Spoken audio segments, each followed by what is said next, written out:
Heating and Air Conditioning Weather Center. Cloudy, breezy. Little rain begins with sprinkles this afternoon. High 48, 34 at O'Hare. Next, news at 7. Chicago's Morning Answer with Dan and Amy continues next on AM 560, The Answer. This hourly segment is brought to you by The Mortgage Update with Dan Frio. Every Saturday morning at 7 on AM 560, The Answer. When you've got questions, he always has an answer. It's Sean Hannity, this afternoon at 2 on AM 560, The Answer. Top of the morning, Dan and Amy, and whoa, look at oh my goodness. What? Rasmussen poll released Friday showed likely voters who are African American approve of President Trump at a rate of 34%. Emerson poll showed 34.5% approval by the same demographic. Ooh. I mean, who's going to tell Pete Buttigieg? I'm not going to say. Yeah, sure he would. Yeah, he longs for those sorts of numbers. Yes. This not necessarily translates into President Trump's going to get a third of the black vote in 2020, but it is interesting because it suggests a third of black voters are at least open-minded, if not leaning positive towards the president. I mean, if he was in the mid-teens for sure, maybe not even, then the Democrats have a real problem. So it's just interesting to know. It's a snapshot in time. Things can change, the typical caveats with polling. But it is just as interesting. Also interesting, Salena Zito's latest piece on Rust Belt voters. She stays out in the hustings talking to actual three-dimensional human beings and outside the Beltway where the cardboard cutout human beings live. And so she offers useful insights into how actual people who matter when it comes to things like electing a president, how they're thinking. And so for more on this, we're pleased to be joined by Salena Zito, Washington Examiner reporter, New York Post columnist, CNN contributor, and the book, now in paperback, The Great Revolt, Inside the Populist Coalition, Reshaping American Politics. Salena, thanks for joining us again. Appreciate it.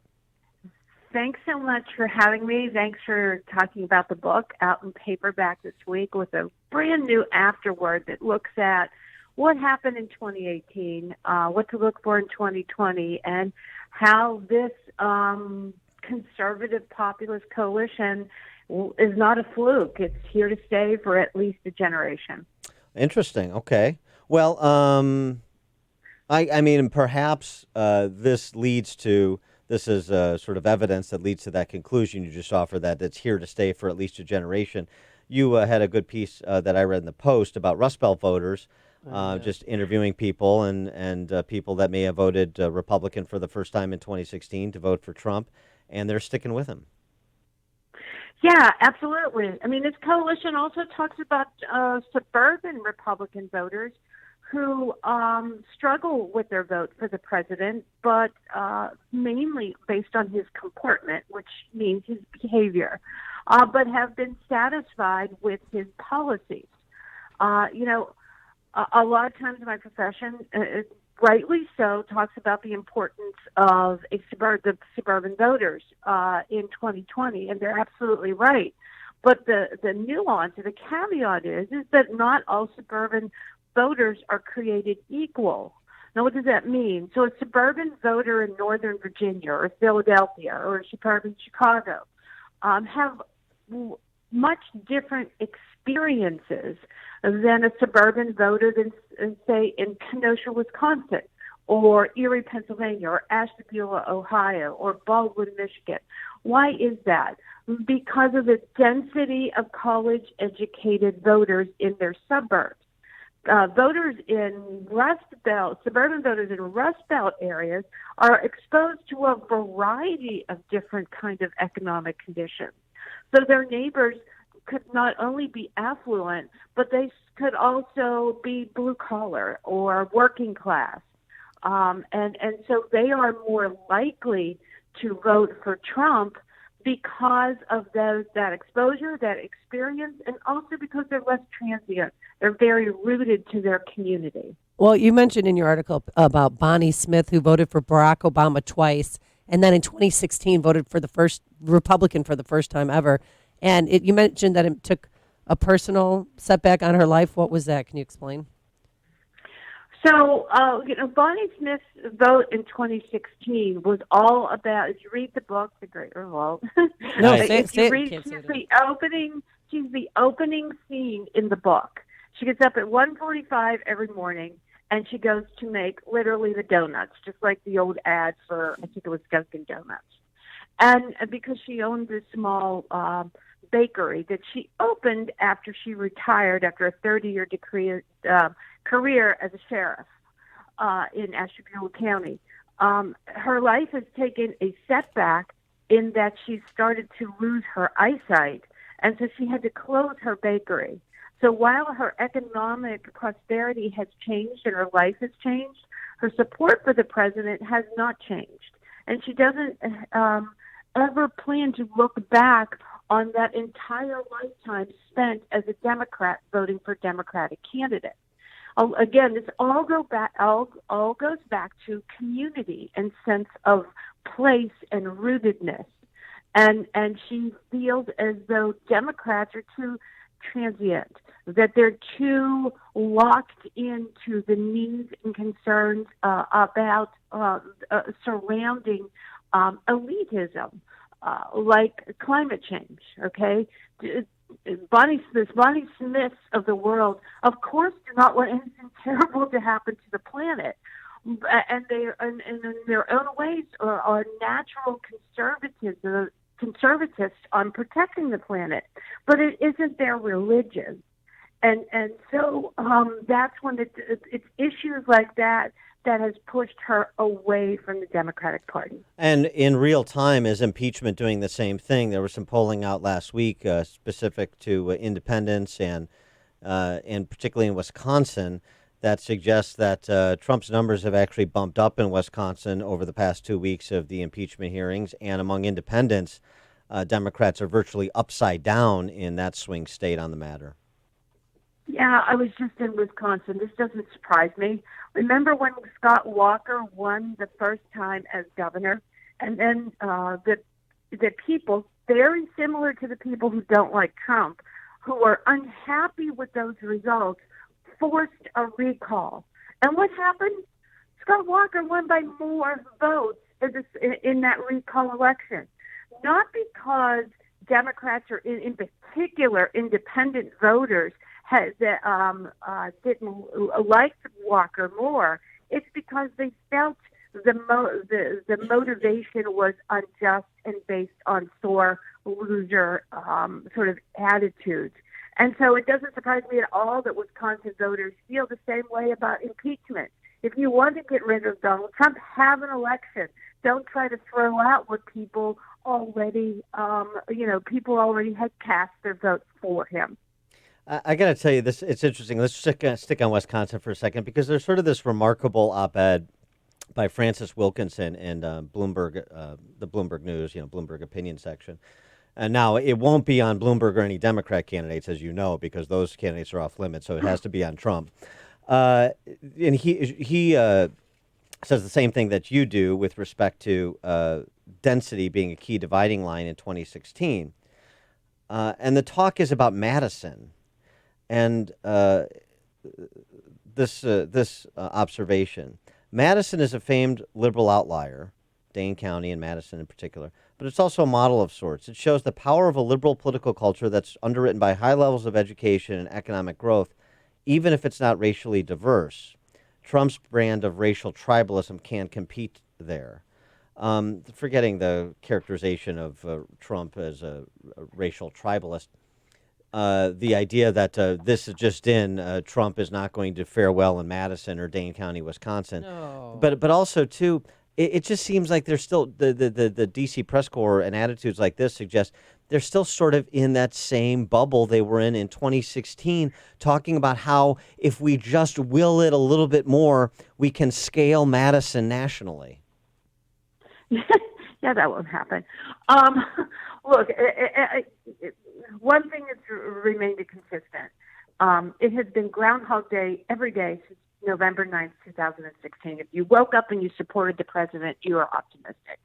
If you woke up and didn't support the president, your hair's still on fire, and nothing's going to extinguish it until he's carted off out of the White House because you don't believe that he is entitled to be there, that he didn't earn it.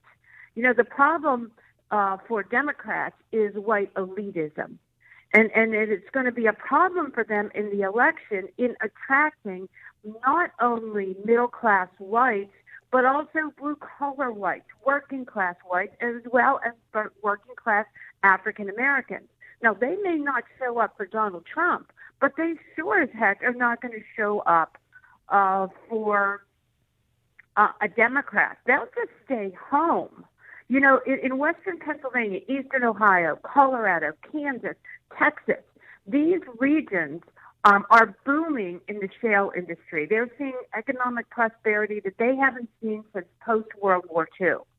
And for the bulk of the Democrats to endorse a ban on fracking on day one of the presidency, which, by the way, they can't do, nonetheless, that will keep these swing voters, these voters that are going to matter, in particular in Western Pennsylvania, they're just going to either stay home and or vote for Trump, because right then and there you are impacting their bottom line in their home, in their community, in their neighborhoods. It affects their churches, their civic groups, their schools.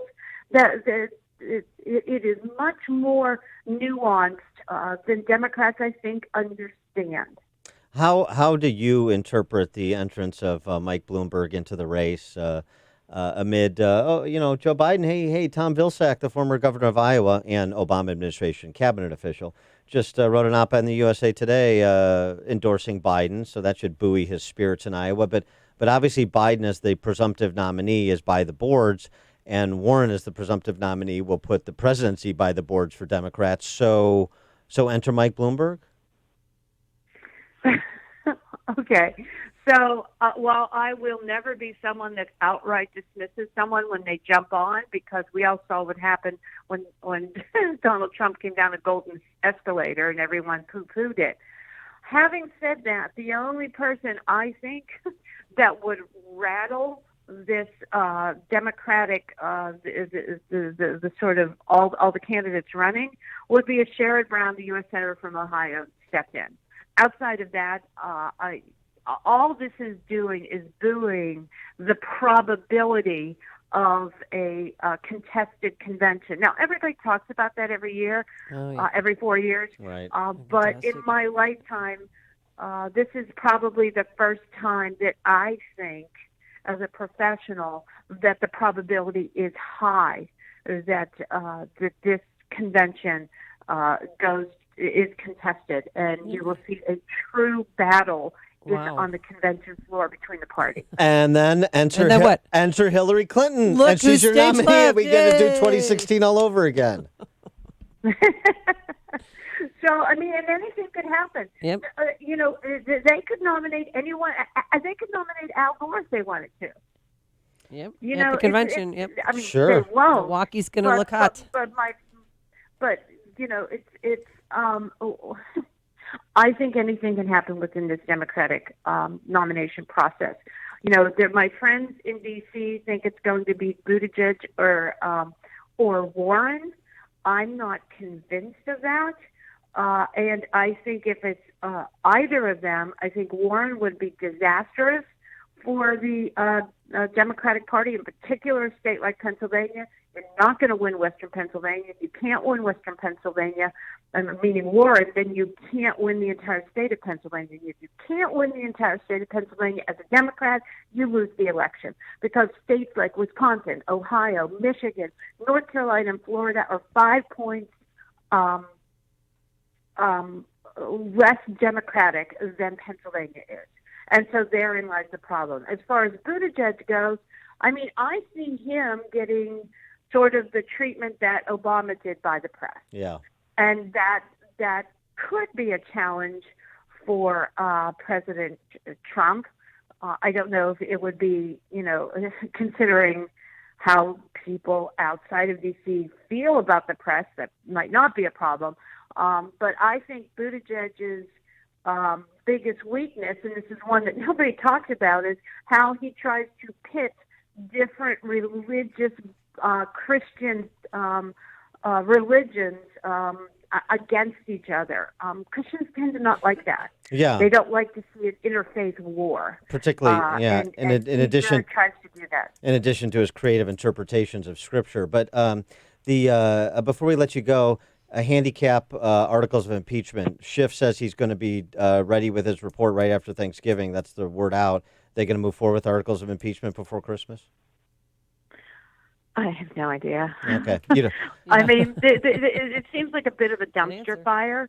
I was of the belief that the House was going to impeach him and that the Senate was going to draw this out forever and eventually not impeach him. But now you see and hear rumblings of some of these members falling short of wanting an impeachment. That would be an epic disaster and failure for Speaker Pelosi. I'm not sure that happens. I'm still on the side they're going to vote for impeachment. But, honestly, in this volatile political atmosphere, anything can happen. She is Salena Zito, Washington Examiner reporter, New York Post columnist, CNN contributor. The book, now in paperback with a 2018 edition, The Great Revolt Inside the Populist Coalition Reshaping American Politics. Pick it up. Salena,